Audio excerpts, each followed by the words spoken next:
Today on Mother Mayhem. I know they aren't going to change, but I have reached the point in my life where I want to live authentically and truthfully. We want to have a relationship with them, especially as they age, but I don't know if it's possible. I struggle with guilt, sadness, anger, regret, and questioning what I can do differently. Cutting them out makes me feel like a failure, but not cutting them out also feels like I'm failing.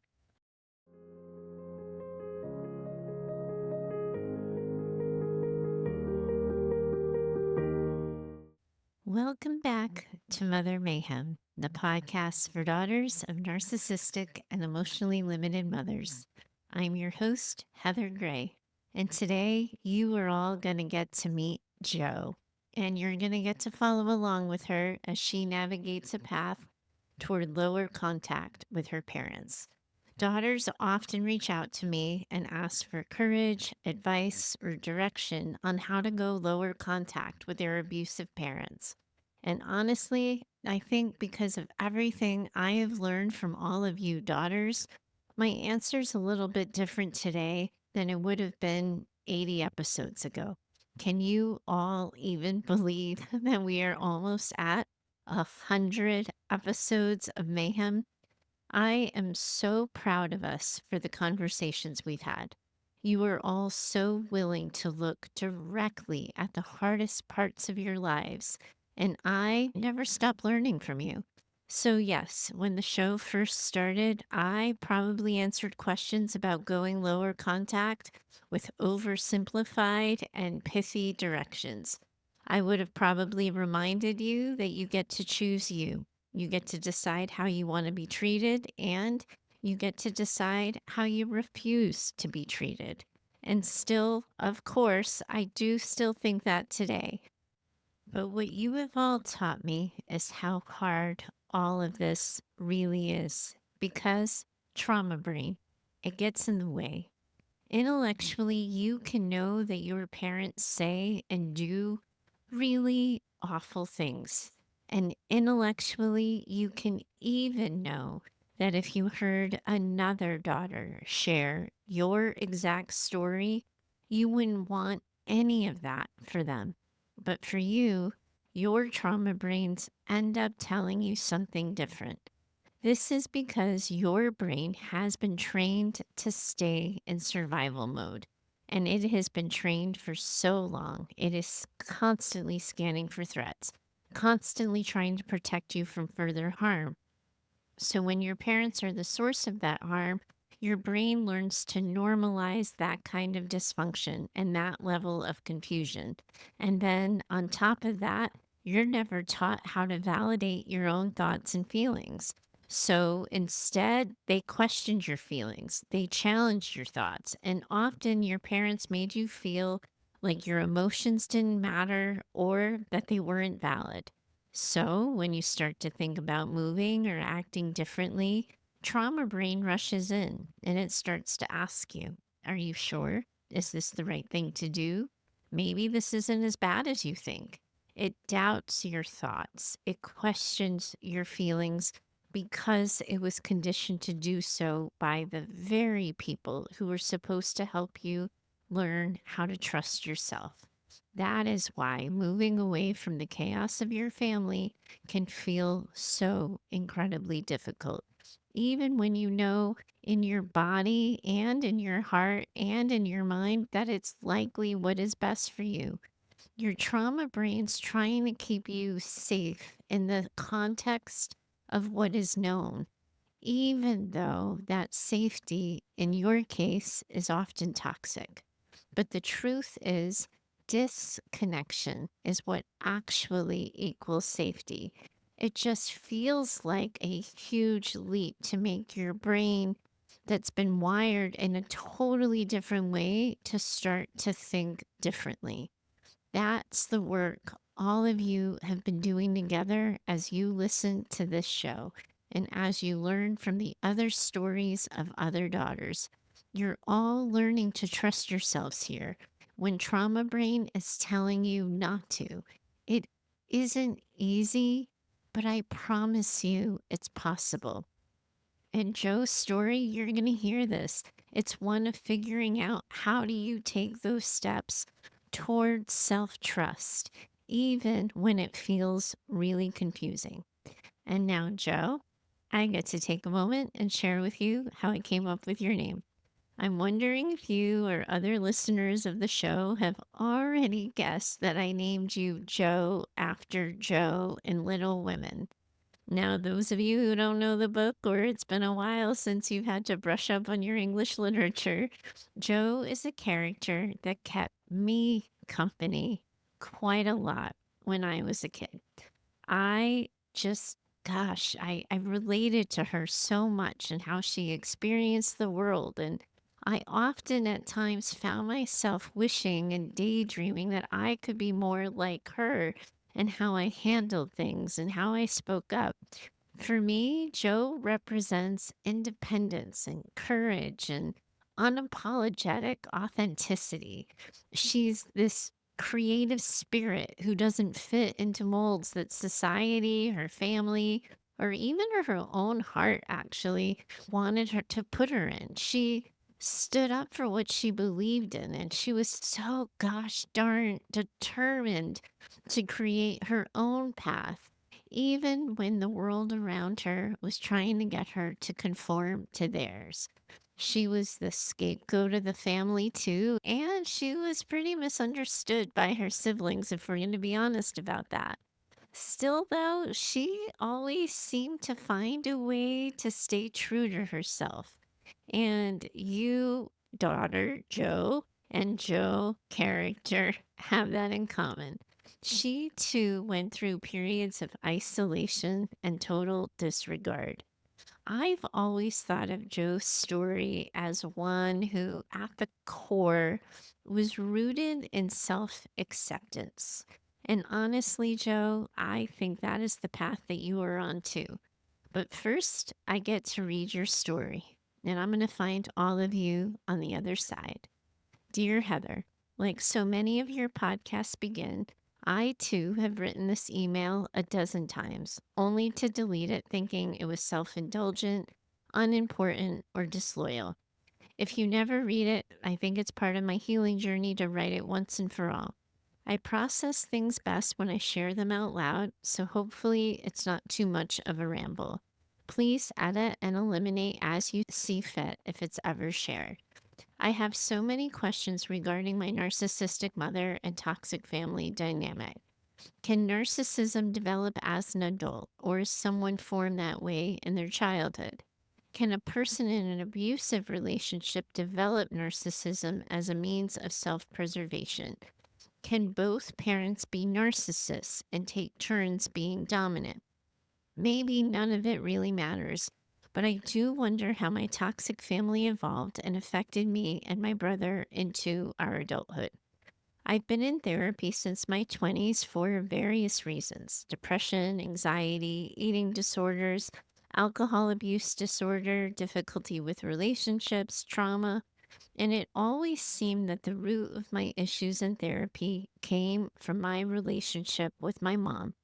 One therapist was even so bold as to tell me, "You'll never get a chance at getting sober while your mom is in your life." And I felt like that was a cop out. And at times that I was betraying my family by discussing my experiences and feelings with my therapist. Even though that I know my mom's voice is in my head and not my own, it is still a battle to quiet the criticism and the guilt. My family makes fun of me for being in therapy and accuses me of believing psychobabble bullshit when I stand up to them or tell them that their abusive behavior isn't okay. During one of my parents' many marital crises, I was able to get my mom to see a therapist. She went once and said that was all she needed. Because of course she did, Joe. She is incapable of introspection or accountability. It wasn't until my mid 40s that a therapist suggested my mom was a narcissist. That's how I found your podcast and my life changed. Years of confusion started to have clarity. I grew up in a small rural town where appearances and family were everything. I went to the same high school as my parents, grandparents, and great grandparents. It was a fishbowl with no room for error. Anything less than perfection was unacceptable. For me, that meant straight A's, winning awards, excelling in sports, being class president, and all of that. Staying in line and keeping up appearances. It meant daily weigh-ins and visits to a doctor for phenermine. Sorry, Joe, I don't know how to pronounce that. If I exceeded my mom's designated weight for me. For my brother, it meant being the class clown and the star of every sport. A bad game resulted in the silent treatment, public humiliation, and a ride home alone on the team bus. He wasn't allowed to ride home in the car with our parents. On the outside, we were the perfect family. Everyone loved my cool, funny dad, and my mom's students loved her in the classroom. We were respected in the community. And at home, it was a completely different story. My parents fought constantly. Screaming, throwing, and hitting were normal. Some of my earliest memories are of hiding in the basement to call my grandparents, my dad's parents, and beg them to come over and help us, as my dad would get physically violent with my mom. They would tell me it was none of their business and hang up, even though they lived only a mile away. My dad would go and stay with them after the worst of the fights. I can remember begging my mom to use the shotgun hidden in their closet and kill my dad if he ever tried to come home, and I think I was only 4. As the oldest, I felt my role was to protect and support my mom and hate my dad. My brother and I spent a lot of time outside, and my mom taught us to keep quiet when my dad was working swing shifts and needed his sleep. As we got older, the physical abuse became more common with my brother and sometimes me, and it came from both of my parents. My mom started to stand up to my dad, but that just resulted in more fighting. I learned to curl myself into a ball on the floor, protect my head with my arms while kicking upward to keep my dad and sometimes my mom from striking me. They made fun of me for this, though, and called me a baby for my theatrics. Their verbal and emotional abuse was worse than the hitting. I had friends over as much as possible because my parents were completely different people when they had an audience. Everything was a show. I can remember the day before high school graduation, getting into an argument with my mom in the car, and when she went to slap me, I grabbed her wrist to stop her. I was finally stronger than her, and I was never going to let that happen again. Her memory of this incident is that I hit her and that I'm just exaggerating a fake memory. I may have hit her, I don't remember. What I do remember vividly is holding her wrist in my hand and the fury in her eyes. The next day at graduation, she was the emotionally distraught, perfect mother in tears that her beloved daughter was graduating. Everything felt like a lie and an act. I was miserable, desperate, lonely, but only on the inside. Every holiday, vacation, or event meant tumultuous preparation at home. Screaming, fighting, blaming, agitation. I remember years of arriving at my grandparents' house for Christmas and immediately hiding in a bedroom to gather myself, to wipe my tears and put on a happy smile that everything was fine. One time, my grandma followed me into the bedroom and listened while I cried and confessed to her what it was really like at home. My mom caught me, and all hell broke loose. I was accused of being a liar, a drama queen, wanting to be the center of attention, and disloyal for airing dirty laundry in public. I knew then that I wanted to move as far away from my parents as I could after I graduated high school. I worked my ass off, and I got a scholarship to a prestigious college 5 states away. At home, my parents berated me for choosing a school they couldn't afford. My mom told me the only reason why I got a scholarship was because of her, while at the same time outwardly bragging to all her friends and family that I was accepted and attending that school. I went away and I felt so guilty for leaving my brother alone with them. I think it was the last time that he and I would ever be the same in our relationship. I settled in the same state where I went to college, and eventually my brother moved there as well. I got married to a narcissist, of course, had two beautiful children, quit my career to be a stay at home mom, and completely lost my identity and any self worth I had cobbled together in my 20s. My marriage failed when the kids were young. My ex husband quickly remarried a much younger, blonder, thinner woman than he had met while traveling for work. My mom told me once that she knew the marriage was over because she saw the way my husband looked at me with disgust. I felt completely disposable, unlovable. Despite having no income, no savings, my ex had secretly moved our assets for 2 years in preparation to divorce me, and no financial support from my family. I survived a horrific divorce. My ex tried to have me declared unfit to raise our kids, humiliated me in our community and at the kids' schools with lies, and hired the fiercest, most expensive lawyer in town to try to take our kids, our home, and our investments. Not only did I win custody of my kids, I got the house and I went to court with signed affidavits from 25 of our neighbors and mutual friends attesting to my character and that the kids should stay with me. I don't know how I survived that year. I went to court without anyone, no family, no support. For years after that, my parents continued to set an extra place setting at every holiday dinner next to mine just because it was good fun for them and my brother to make jokes about my failed marriage. God damn it, Joe. Fuck them. Oh my God. Fuck them a million times over. If I retaliated in any way, I was told to keep my mouth shut and not ruin the holiday.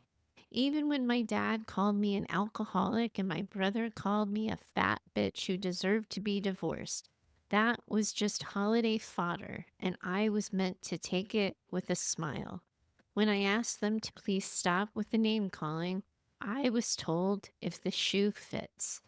After years of trying to reconcile with my brother, I have accepted that it will not happen. He's too enmeshed with my parents, and my mom's triangulation has done far too much damage. I've also lost close relationships with my aunts and cousins after years of my mom playing the victim, calling on me to protect her, and then finding myself on the outside at the end. My mom is just that good at manipulation and triangulation.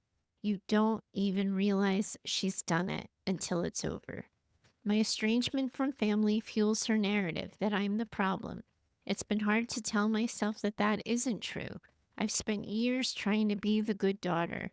We've taken my mom on dozens of our family vacations, spent thousands to send her and my dad on trips, thrown her elaborate parties and dinners.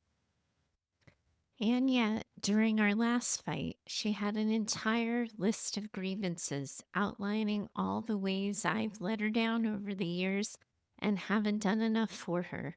I finally realized nothing will ever be enough. My grandparents, my mom's parents, had always been my biggest support. They believed me and they believed in me. They were everything to me and my kids. In 2021, they passed away together, minutes apart, from COVID. My mom, as their oldest child, controlled who had access to them, who could visit them, and ultimately who was allowed to be on the final phone call with their nurse to tell them goodbye in the hours before they died. I was not permitted to be on that call. I was, however, allowed to sit outside on the porch and listen through the window to that conference call at my parents' house. I was not allowed to talk or to tell them goodbye. Jesus, I'm so sorry, Joe. Since then, my mom has paraded her grief publicly and often, as if she was the only one who ever lost them.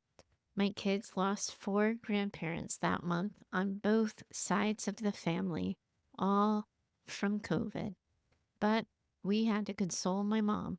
She even tried to plan my grandparents' celebration of life for her and her siblings only, excluding the 12 grandkids and 27 great grandkids. I still have not forgiven her for this. Eventually, she caved, and we were permitted to attend.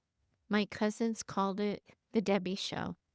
I know I'm not the only one in the family that sees her for what she is, but she's always portrayed me as an extension of her. So there's an alienation by association as well. Today, I'm happily remarried to a wonderful and supportive man who is loving and a fantastic father to our blended family of 5 kids. We have strong and healthy relationships with each of them, and we work hard and intentionally to nurture those connections. I reinvented my career with my husband's encouragement, and I started my own company, and it's thriving. He sees my family's bullshit and supports me. My teenage daughter does as well. It's a struggle for my son, who has autism, to see the manipulation and understand the toxic complexities. My mom has always had her claws deep into him, and it terrifies me. She messages him multiple times a day and plays on his sensitivities. After decades of manipulation, cycles of silent treatment, love bombing, gaslighting, I finally have had enough. There are a dozen stories I could share, but it would take pages. When I realized that my mom was starting to triangulate with my kids and put a wedge between me and them, something in me snapped. I want my relationships with my grown children to be different than the one I have with my own mom and dad. I'm learning to set boundaries, which has caused new levels of disruption, alienation, and complexity with my parents. We've had periods of low contact and no contact. Some days I honestly don't know if my parents care that I exist. I know they aren't going to change, but I have reached the point in my life where I want to live authentically and truthfully. We want to have a relationship with them, especially as they age, but I don't know if it's possible. I struggle with guilt, sadness, anger, regret, and questioning what I can do differently. Cutting them out makes me feel like a failure, but not cutting them out also feels like I'm failing. I'm grateful for your podcast and voice to help me understand what I can change and learn what is not mine to hold. Whew. Joe, goddamn, these stories. Man, oh man, they never get easier to say, to hear, or to read. And my heart, well, it just hurts for all the loss and cruelty that you've lived through. I hate that this is your story. And I really hope that as you heard me read it back to you, that you had a moment within yourself where you could say, yeah, that was me, my truth. And I believe me because Joe, I believe you. We believe you.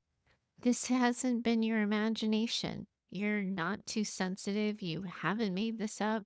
And you have not deserved any of this.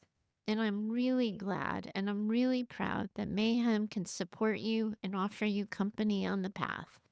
I first want to tackle the questions that you posed at the start of your letter about how narcissism can happen for people. There's going to be some psychobabble in my response here, but I do think I can also just be clear and direct. And I get it, right? I understand that why you have these questions and why the answers are so important to you. You want this to make sense for you. And while I'm happy to answer you, I have to be honest with you that it might not make sense. And I want you to be glad that it doesn't make sense. Because despite how you were raised and what you've lived through, you still have a heart and a spirit and the compassion to not be able to understand the reasons for cruelty. And we can actually take a moment to be grateful for that because we can see life gave you so many opportunities here to lose hope, to give up on yourself and on anything better. And you never gave up. You built a life, a work, and a family that represents who you want to be and not who you were trying to turn yourself into or who they tried to turn you into. And I am so glad for that. And I am really glad to know you. So here we go. You asked, can narcissism develop as an adult, or someone formed that way in their childhood? Can a person in an abusive relationship develop narcissism as a means of self preservation? Can both parents be narcissists and take turns being dominant? Ooh, all right, here we go. Deep breath. Now, you asked me direct questions, so I'm going to give you a direct answer. But the first part is probably going to sting a little bit. So here's the deal: what you have lived through here isn't garden variety narcissism. This is a lot more complex and far more damaging. It is a dynamic where both of your parents were abusive, volatile, and they inflicted emotional and physical and psychological harm on you. What you experienced wasn't just narcissistic manipulation, it was relentless emotional warfare, and it was sustained trauma. The humiliation, the violence, the manipulation, it's more than what we talk about when we define narcissistic behavior. It's a toxic, destructive environment where your entire sense of self was under attack and your emotional and physical safety was always at risk. This isn't just narcissism. What it is, I wouldn't go so far as to name, but I can tell you that this is deep trauma. And it, of course, is going to impact your entire being from your nervous system to your identity. And that's important because it explains why you have found healing to be so hard. Your response here, Joe, is a normal response to the onslaught of abuse for decades that you experienced. It is normal to have problems with eating, diet, and weight after being dragged to the doctor for weight loss interventions. It is normal to resort to alcohol to numb your feelings when you aren't allowed to have them yourself. And it is normal to feel like you don't always know your truth after a lifetime of your experience being erased. Everything that you've gone through as a response to your trauma is normal and it is understandable. It just doesn't feel that way to you in the face of their dysfunction because you were the only one who opted to get out. You are the exception in your family, but certainly not the exception in this community. You make a whole lot of sense to me, Joe, and I really do understand why disentangling yourself from them has been so hard for you. If we can get you to really see and own yourself and your responses as normal, it is going to be so much easier to get your trauma brain to quiet down and stop second guessing you. So, can narcissism develop as an adult or is someone formed that way in their childhood? Here's the thing: narcissism, particularly the pathological abusive type, it's typically more rooted in early childhood experiences. It's formed in response to environmental things like neglect or excessive praise or emotional abuse or neglect of a child's emotional needs. Narcissistic traits usually develop as a survival mechanism when a child's emotional needs are ignored or abused. However, while narcissism is formed in childhood, it's possible for some traits to strengthen or get all puffed up in adulthood if the person doesn't do the healing or if they continue in toxic environments. And I think that is likely how it all went down for your brother. Can a person in an abusive relationship develop narcissism as a means of self preservation? Yes, it's possible. A person in an abusive relationship, especially in childhood, might develop narcissistic traits as a coping mechanism, and that's to protect themselves from the emotional and psychological damage inflicted by other people. That happens because the person, they might shut down or distance themselves emotionally, or they might do it to survive the constant criticism or neglect or trauma that they've been exposed to. In abusive homes, kids often have no safe or healthy way to express their emotions or needs. So, as a way to self preserve, they may learn to cover up their vulnerability and turn inward.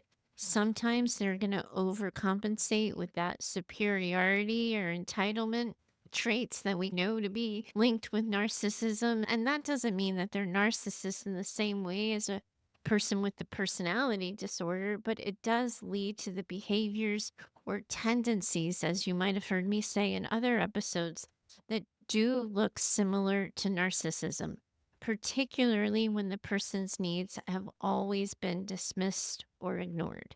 And you might have asked your question more for your mom. Did your mom develop narcissism in response to your dad's abuse?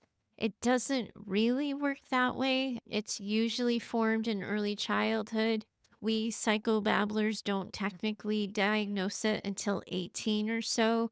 But when abuse happens in adulthood, you do develop defense mechanisms, you do develop tendencies, but that full blown personality disorder stuff usually doesn't come in adulthood unless it was already present in childhood. Can both parents be narcissists and can they take turns being dominant? Yes, it is, of course, possible for two parents to have narcissistic traits or be full blown narcissists. And yeah, they can too take turns in being dominant. In homes like yours, the power dynamic can shift and it'll depend on the situation. And one parent may be more overtly abusive at times, while the other will be the more sensitive one, but it still creates that same emotional or psychological manipulation that you felt. That was very real, even though it wasn't all abuse all the time. It was still emotional manipulation, and it was still a toxic environment that never allowed your nervous system to develop a sense of safety. The back and forth dynamic can make kids feel like they're walking on eggshells, never knowing which parent is going to take their turn at being the dominant one in any given moment. Children then end up getting caught in the crossfire and they end up feeling like they have to cater to both of their parents in order to survive. And of course, no surprises here, makes it so they have little room for their own needs and their own space to develop their own sense of selves. Both narcissistic parents can create that environment of confusion, manipulation, and that sense of instability. And of course, we see this on the show every week. That is going to damage a child's emotional or physical or psychological development. That's a lot of psychobabble, and that's probably about as much psychobabble as I have in me for any particular episode. How about, Joe, you and I let the audience in on what happened next? After getting this letter, Joe and I hopped on a call. I wanted to be able to walk her through what I was thinking about and how I was thinking about her story because I wanted to offer her a different frame. What I really heard in Joe's letter was something different than just going lower contact. I really felt that this is a story where Joe needed to believe herself first and then work on accepting that this is true about her family, that it's permanent. And I want to be transparent with all of you as to why I thought that. Joe said in her letter, we want to have a relationship with them, especially as they age. But I don't know if it's possible. I struggle with guilt, sadness, anger, regret, and questioning what I can do differently. Cutting them out makes me feel like a failure, but not cutting them out also feels like I'm failing.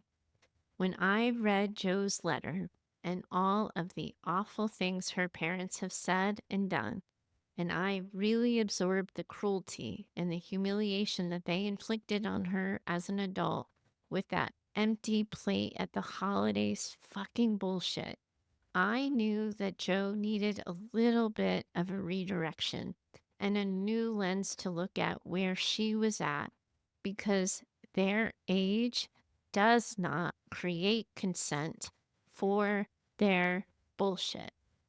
There's a Heatherism for you, Joe. And I wish I had thought to say that one on the call.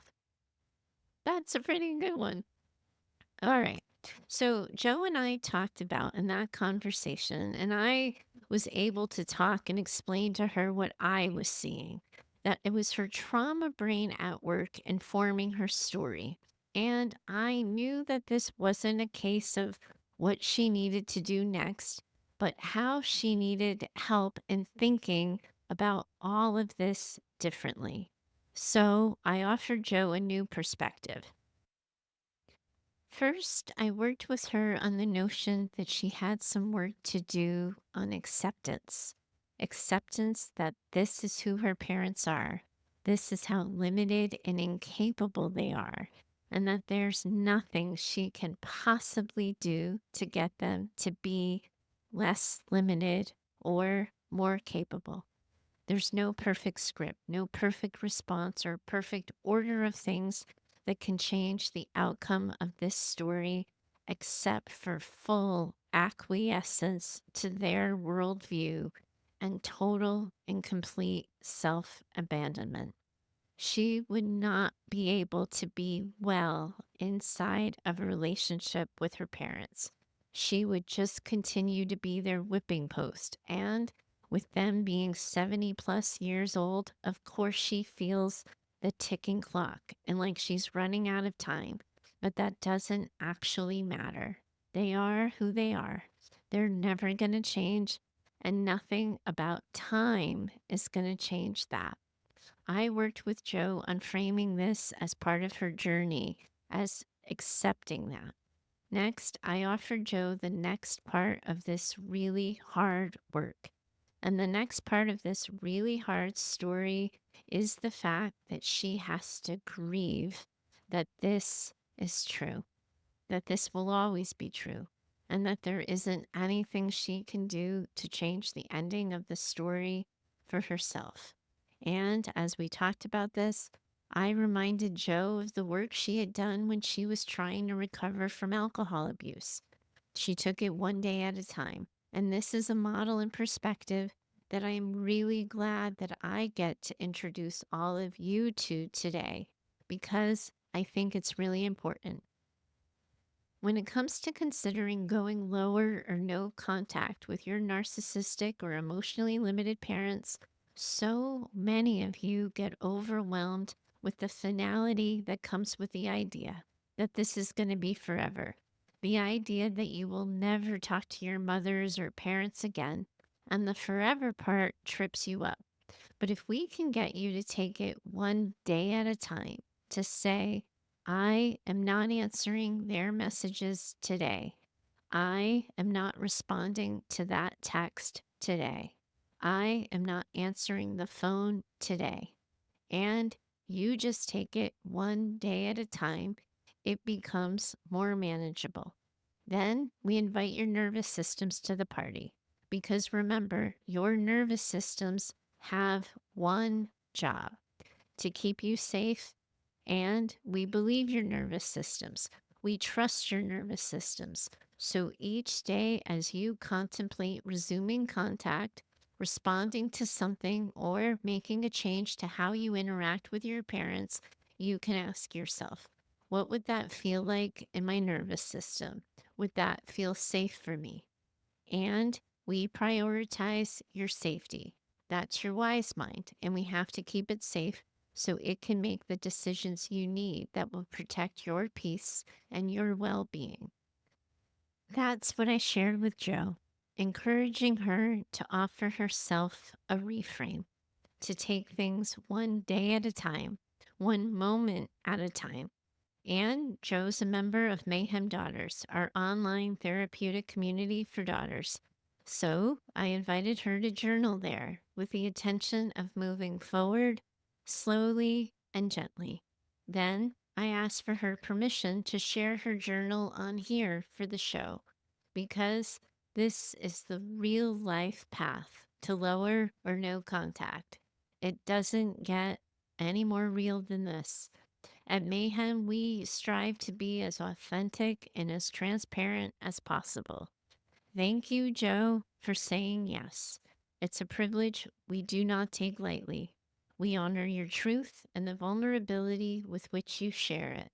Know that we have you. We're holding you. We believe you. We believe in you. And we are in this with you. So here's Joe again. She's been receiving support from me and the community, but I want to be clear that the ongoing dialogue between all of us remains private inside the community, and I hope you can all understand and respect that. I'm not sure if this is the right place to put this. Heather, please let me know and I can move it. I've been hesitant to share because I don't want to take up space and I worry about people feeling like they have to respond. Heather reminded me that this is what this community is for and encouraged me to write, starting with day one and responding to myself with each entry. Thanks for the nudge, Heather. I'm considering it my homework because this daughter loves a homework assignment. Day one. Like in sobriety, day one can be the hardest, and most of us have multiple day ones. So, even though this is probably my 112th day one of navigating no contact with my parents, here goes acceptance. Why is acceptance so hard? Why can't I convince myself to believe wholeheartedly that my parents are not going to change? That this toxic merry-go-round has been going on for decades, and I keep hopping off and back on again. I found myself driving in the car today, thinking that maybe I'm imagining how bad things were, exaggerating my memories, being too sensitive, not appreciating the good qualities in my parents, doubting. And then I realized with each errand I ran, I was scanning the parking lots, looking for my parents' car, checking license plates, finding myself hesitant to go into the store in case they were also there shopping, feeling my heart race, thinking about what they would say if they saw me, how I would react. Would we ignore each other? Would there be words? Would my dad just look at me with his nostrils flaring in contempt on his face? Would my mom pretend to collapse and cry? I found it hard to get out of the car. This fear is not normal. This is not how people act who are loving, stable, or even strained relationships with their parents. This is how I feel my truth. This is how I find acceptance. The evidence is all around me. I just need to see it. Day two, acknowledgement. My daughter in law sends us little videos of activities she's taken their children to do every week, a trip to the park, a nature museum, an art class. She doesn't have to take the time to send them. Her own mom is right down the road. She has tons of family and friends, lots of connections and support, and yet she thinks to share them with us, 4 states away. I always acknowledge what a great mom she is, that the kids are lucky to have these experiences, that she's creative and inventive, and we appreciate her. I think back to when my kids were that age and I stayed home with them for 10 years, how I would have loved my parents to say that I was a good mom, or acknowledge how hard I tried, or encourage me. My mom always tried to take credit for my kids' milestones, told me it took a village and that she and my dad didn't need to tell me I hadn't been a good mom because I said it out loud enough for all of us. In reality, I was begging for a compliment, an acknowledgement, any crumb of approval. My daughter in law doesn't need my approval or acknowledgement. She's confident in herself as a mom, but you'd better believe I'm going to acknowledge every single video she sends and every milestone and give her love and support and encouragement because that's what she deserves. Day three, Little Red Riding Hood. Tomorrow's my mom's 73rd birthday. I have been navigating lots of complicated feelings about it. Today's entry is about my daughter. She's 17 and the only grandkid left living near my parents. She's intelligent, driven, articulate, empathic, kind, and strong.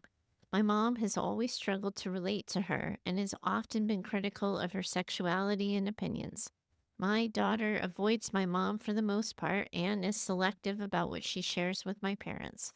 Given the current state of things with my parents, my husband thought the best thing to do for my mom's birthday was to send my daughter over there with a gift and a card. After all, my mom and dad are still in active contact with her and want to have a relationship with her.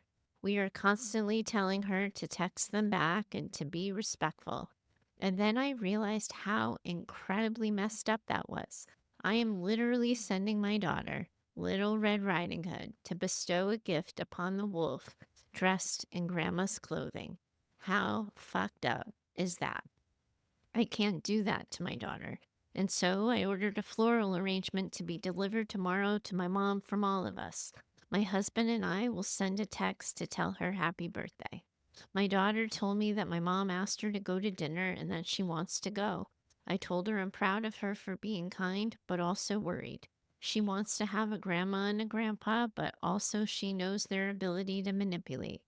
My daughter feels that the dinner will be okay. It's on her terms and she's comfortable. That's all I can hope for. And I've told my daughter that I am here for her afterwards. My body is on high alert. I have been for weeks. I'm a little surprised my daughter wants to meet my mom tomorrow, and it scares me. Update. My mom canceled dinner with my daughter last minute because she is quote unquote sick. This is the fifth time in a row she has canceled their plans because she's quote unquote sick. I think she's crying wolf. Two wolf references in one entry. See, Joe, when you still got your humor, not all hope is lost. Day 4. Can hate be a part of healing? Definitely experiencing the stages of grief right now, but the anger feels like hate some days. I hate the way my mom is manipulating my kids and trying to manipulate my husband. I hate that she makes me feel so disposable. I hate that my dad has just discarded me completely to keep her happy. I hate that they're trying to isolate me within my own household. They are bullies and cruel. Today, I actually think I hate them, and it feels awful. Day 5 or 6. I feel sad and surprisingly calm. It reminds me of having a loved one that's been sick for a long time. You've watched over them and loved them and cared for them. The inevitable may have been prolonged, but you knew it was coming. And once they pass, there's profound sadness, but there's also relief. That's how I feel today. My parents called this morning and it went as horribly as I could have expected, but I was calm and I held my boundaries. Heather mentioned letting go with love today in group and in regards to my relationship with them. It feels possible. For today, it feels sad, but also entirely possible. More than possible. Essential. Day 7.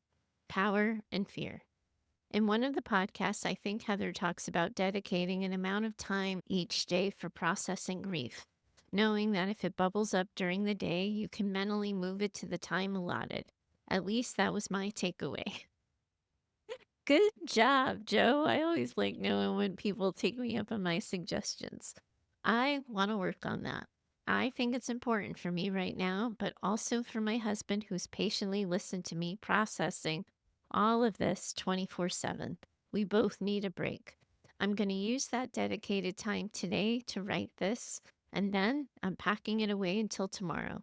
I don't want to give my parents any more power over me today. I've given them too much. My dad told me on the phone this week that things are bad now, but that he could make them real bad if I keep it up. I don't know what things he's going to make real bad. It may have been an empty threat. That's what bullies do, after all. They're angry they can't control me. They're losing their power. They're irate. Their anger still scares me. I woke up in the middle of the night last night, fearful of what he might do, spurred on by my mom. Would he completely lose it and try to harm me physically? I started obsessing over his recently obtained concealed carry permit. I don't think it's a possibility, but my mind was racing. Will they up their game, trying to manipulate my kids? Most certainly. My fear gives them power, and I hate that. I invited Wise Mind to the table to sit down with paranoia and fear. What exactly can he make real bad? The facts are this: they don't support me in any way financially. They don't pay for my kids' college. There are no trusts, investments, or promises of inheritance. They used to keep a close relationship with my ex husband just to wield the power of reporting to him in case I did anything displeasing in parenting our kids. That isn't the case anymore. God, so cruel, Joe. So cruel. They already abuse me verbally and emotionally. They are already trying to manipulate my son against me. They can't win over my daughter or my husband. If he harmed me physically, my kids would never forgive him and it would go public. They would never do bad things publicly. Paranoia and fear got quieter, but they haven't completely left the room. I'm hoping time will help with that. Putting it in writing here helps quiet them, and it allows Wise Mind to be a little louder. Boundaries give me peace. Not talking to my parents gives me peace. Focusing on my kids and my husband gives me peace. Peace gives me power. The next entry, March 29th. My bullshit meter this week has hovered between low tolerance and nope. I had a short fuse. I've been tired and irritable. I've avoided my difficult clients. My husband's given me extra space. I've taken care of a lot of difficult adulting things: accountants, business issues, taxes, medical crap and medical billing, difficult teens, ex husband communications. It is enough for the week. My mom called this morning and I didn't answer. So she called again and again. And then she texted. I called twice. You didn't answer. Are you busy? Yes, I'm busy. I'm busy trying to have a weekend free of bullshit. My bullshit meter said nope. I texted her back that I was busy with a client today. It was a lie. But my husband and I just wanted to be left alone. He's working on a rough project with a tight deadline this weekend. I had my weekend planned to clean my office, the garage, my car, and do some client billing. We had offered to meet them this Saturday to talk, and my dad flipped out and said no, and we didn't hear from them after he hung up on me. So we made other plans. I know this is just a game for her. She can be the victim because I didn't answer my phone and we didn't rush over to her. I told her I was busy. I hope that next time I can be honest and tell her I just don't want to see her or talk to her instead of using my work as an excuse. But honestly, it's because my bullshit meter just said no. I've been enjoying the quiet the past few days. I'm learning not to think about them or what I've done wrong in their eyes. I'm focusing on things other than them, and it's been great. I worried and obsessed for a few hours about why she didn't reply. Would they show up at my house? Would I run into them? And then I decided I don't care because my bullshit meter will take over and I'll be okay. Feelings. Ugh. The only way out is through, but also, ugh. I took a couple of days off from them and now they're back, feeling especially sad today. All of the old doubts are creeping in. What if I'm actually a bad person? What if I'm the manipulator? What if I'm a fraud, a fake, and I deserve to be alone? What if my mom and dad are right about me after all? I know this isn't Wise Mind, but for some reason the self-doubt and questioning voice is really loud today. So I went about my day beating myself up for every misstep and fault. If I do it to myself, then I don't have to wait for someone else to. Isn't that fucked up? I think I'm worried about a lot of things unrelated to this limbo with my parents.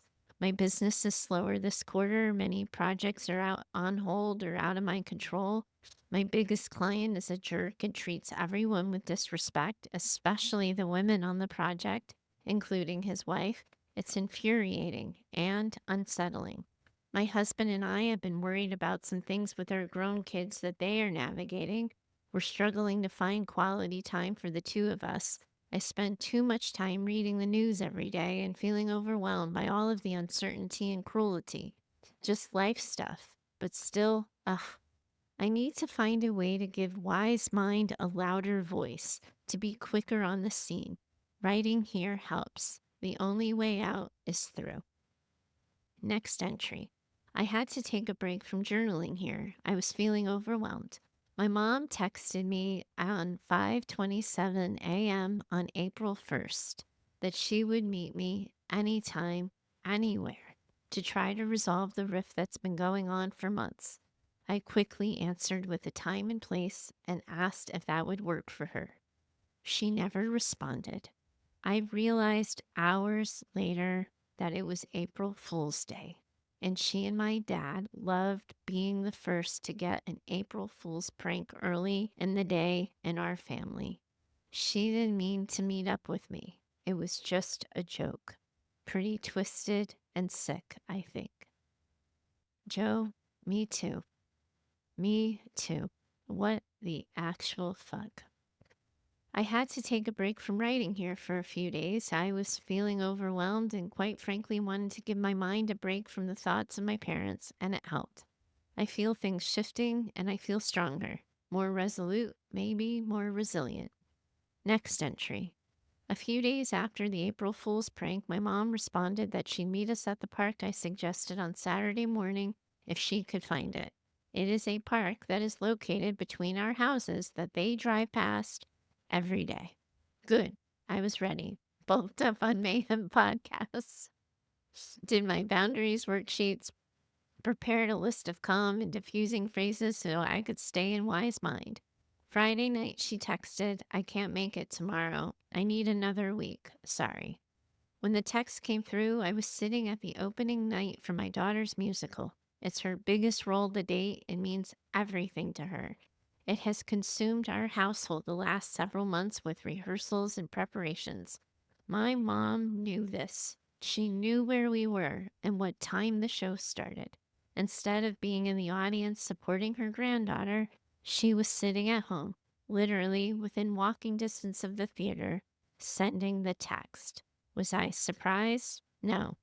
Upset? Not really. Do I see this as manipulation? Yes. Is she playing the victim again? Yes. Is this another power grab? Yes. I put my phone away and I watched my daughter pursuing her passion on stage that night. I was filled with pride and joy, and I honor that I get to be a part of this amazing young woman's life. I'm so lucky, and I'm going to do everything to support her, love her, and cheer her on in this world. My mom will never get it. She will never see beyond herself. She missed out that night. She should have been in the audience, loving her granddaughter and supporting her too. I cannot understand this bitter path she's choosing, and I don't want to walk this road with her. April 7th. Unnecessary drama. I don't understand the narcissistic need for unnecessary drama. I need to search the podcast because I'm sure Heather's talked about it. Why do they make things so difficult and complicated? My parents showed up at the Sunday matinee for my daughter's show. They didn't sit near us, which was a relief. We sat with my ex-husband and his wife, whom my parents refused to acknowledge, even though they've been married and she's been in my kid's life for 12 years and we all get along just fine. They're so rude to her, it embarrasses me. My husband and I were on the edge, wondering if they'd show up. We had to work really hard not to let it ruin the entire weekend. It's affecting our sleep and our quality time. That's why we keep agreeing to meet with them. We just want it to end and for the drama to be over one way or another, either a blow up or a truce. I don't care at this point. After the show, my parents waited to see my daughter and give her flowers. She was surrounded by friends and cast, and it was a happy, chaotic, celebratory moment for her.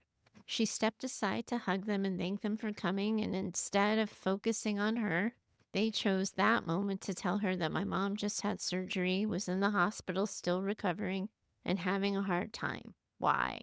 We knew she was having a procedure in the spring, but they wouldn't tell us when. They could have called us, sent a text, an email to any of us. No. Instead, it had to be a big secret and then a dramatic reveal at my daughter's closing performance.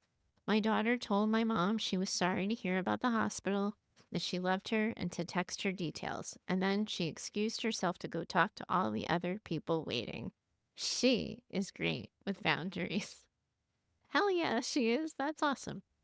I'm so angry that they timed it this way.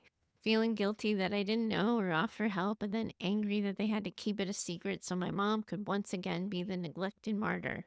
and I'm the cruel, selfish daughter. I was also pissed off and sad that I couldn't share this milestone in my daughter's life with my parents and celebrate her accomplishment and be so proud of her with family. I'm mad that I don't have a normal mom and my daughter doesn't have the grandma she deserves. They're my only family within a 500-mile radius, and honestly, I just wish they'd move away. Their toxicity and close proximity is so disruptive, even when we try to remove ourselves from it. Sorry this is so long. I guess I'm spiraling again today. And that, friends, is where Jo finds herself so far. I was talking to Jo about how she might like to end this conversation, and like any daughter would, she felt an immediate compulsion to make this messy and hard stuff all neat and tidy, to tie it up with a bow. But like we have said so many times on the show before, this isn't that. This isn't what the work is or what it looks like. It is not neat or tidy, and it doesn't get to get tied up in bows. This work, this pain is messy and hard, and there are no straight lines. It's a process, and as we know all too well, it is a process that can take some time to navigate your way through. Jo, thank you for letting all of us in on your innermost thoughts and your journey. So many daughters listening are going to be lifted and soothed by your words and your story because you showed them that this is real, that it's hard, but that it's also important. And I know you are still on your way towards deciding that particular bit for yourself, if it's truly worth it. But I can tell you that in my bones, I believe that it is. And I hold so much hope for you. So much hope. You didn't deserve any of this. None of this was your fault. And I know you were living with so much grief and loss despite everything.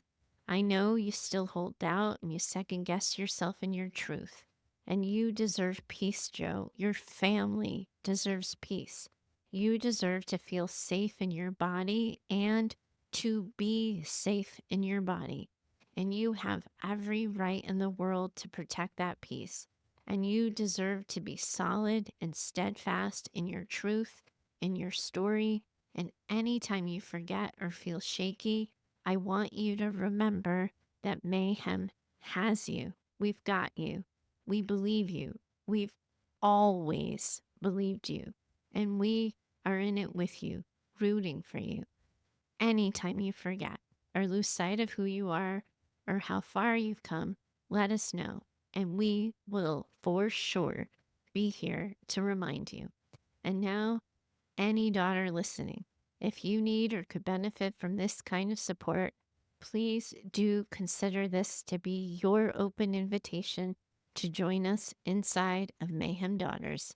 And yes, the conversations do get as real and as true as this one because we tell the truth at Mayhem and we are an online community, and that might be a little bit too much for you, too much for your nervous systems. And if that's true for you, I would totally get it. And I would support you in your choice to not join us. But if you need company on the path, a space that's off of and away from social media, where you are already believed and every win you have is celebrated, then we would all love to have you inside of Mayhem Daughters.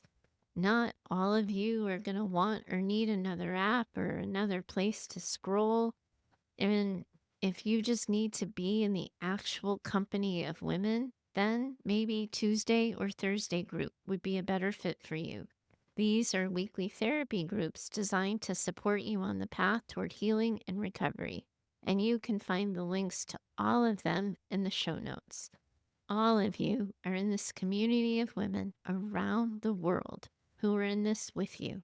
And I, for sure, most definitely, am in it with you too. Bye for now. I do hope you enjoyed today's conversation. If you have a question you'd like me to consider for the show, please do email me over at heather@daughtersnpd.com. You are always welcome to share your story or questions by recording yourself using the voice app on your phone. For best recording quality, please do record directly into your phone without using headphones or Bluetooth speakers. We're building an incredible community as well over on Instagram, and I'd love to see you over there too. You can find us at Daughters NPD. Lastly, if you love what you've been hearing here on Mayhem and have found the show helpful in your own trauma recovery, please do consider becoming a Mother Mayhem sponsor by purchasing simple scripts for saying hard things. It's a resource I created that provides the right words for the hard conversations, and it covers life, love, and work. You'll find a link for that in the show notes. If you know another woman who needs this conversation in her life, please do share the show with her. Your reviews and social shares help spread the word, and I hope you'll consider doing so.